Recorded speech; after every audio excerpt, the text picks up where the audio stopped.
আজ বানাবো চিলি পনির। হরে কৃষ্ণ। পনির, টমেটো আর ক্যাপসিকাম নিয়ে বসে গেছি। এগুলোকে এখন পিস পিস করে নেব আর সবগুলো একই সাইজ মতো পিস করব। যেমন করব টমেটোর সাইজ ঠিক তেমনই হবে ক্যাপসিকামের সাইজ। আর টমেটোর থেকে ভিতরের যে বিচির সাথে যে একটু টক টক জল হয় সেগুলো আমি সব ফেলে দিলাম। আর টমেটোর মুখের এদিকে একটু শক্ত থাকে সেটাও ফেলে দিলাম। তো কড়াইটা বসে নিলাম, একটু তেল এখন কেটে নেব। আর তেলের প্যাকেটটা এইভাবে যদি কিছুক্ষণ রেখে দাও, পুরো তেলটা কিন্তু ওইখানে পড়ে থাকবে। অনেকটা তেল তোমার একটা ডাল ফোড়ন হয়ে যাবে, সেই পরিমাণ তেল কিন্তু প্যাকেটে লেগে থাকে। সেটা যদি এমন করে রেখে দিতে পারো খুব উপকার হবে। আর আমি পনিরে করে নিচ্ছি। দেখো এখনও দেখা যাচ্ছে তেল কতটা পড়ছে। আমি অনেকক্ষণ রেখে দিলাম তারপরেও পড়ছে। পনিরটাতে মেখে নিলাম আমি কর্নফ্লাওয়ার। আর সেটা একটু ভালো করে এইভাবে না মাখলে পনিরটা ভেঙে যায়।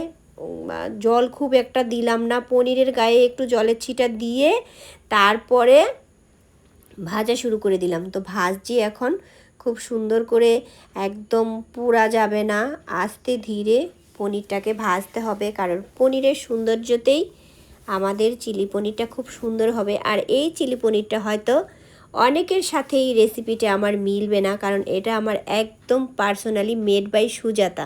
এটা আমি নিজে থেকে করেছি। এবার এটার নাম হয়তো অন্য কিছু দিলে ভালো হতো, চিলি পনির না বললেও ভালো হতো, কিন্তু আমি সরি বলে ফেললাম চিলি পনিরই। যাই হোক, আমি আমার মতো করেই রান্না করছি। পনিরের সাথে আমি ওই কর্নফ্লাওয়ার মাখিয়ে ভাজলাম, দেখো কত সুন্দর হয়েছে। আর ক্যাপসিকামটাও ভেজে নিয়েছি, টমেটোটাও ভেজে নিয়েছি, সব এখন ভেজে নিয়ে আর মশলাটা করেছি যেটা, সেটা তেলের মধ্যে এখন দিয়ে দেবো জিরা আর দারুচিনি, এলাচ।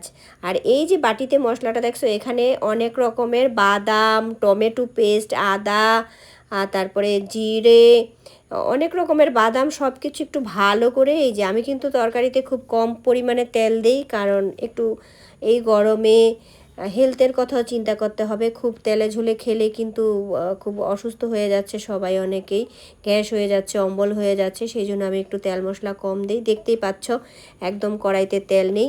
আর ওইগুলো মশলার সাথে ভালো করে এখন কষাচ্ছি আমি। কষিয়ে যেই বাটিটায় পনিরগুলো মেখেছিলাম কর্নফ্লাওয়ার, সেই কর্নফ্লাওয়ারটুকু একটু জলের সাথে দিয়ে দিলাম। আর দেখো এখন এই যে হয়ে যাচ্ছে। এবার এলাচটা আমি এলাচের উপরের চোকলাটা খুলে নিচ্ছি, বিচিগুলো একটু থেতো করে দিয়ে দেবো, এতে সুন্দর একটা গন্ধ হয়। যে যাই হোক, খুব খুব খুব সুন্দর হয়েছে। আমি নিজে রান্না করছি, নিজেরটা নিজে বলতে নেই, অপেক্ষা করছি কখন হবে, নামাবো। অপেক্ষার অবসান শেষ আমার, পুরোপুরি এটা হয়ে গেছে। তরকারিটা দেখো অনেক সুন্দর হয়েছে। আর এটা খেতে কিন্তু খুব টেস্ট হয়েছে। আজকে দুপুরে খেয়েছিলাম, খুব ভালো হয়েছে। হরে কৃষ্ণ হরি বল, সবাই ভালো থেকো।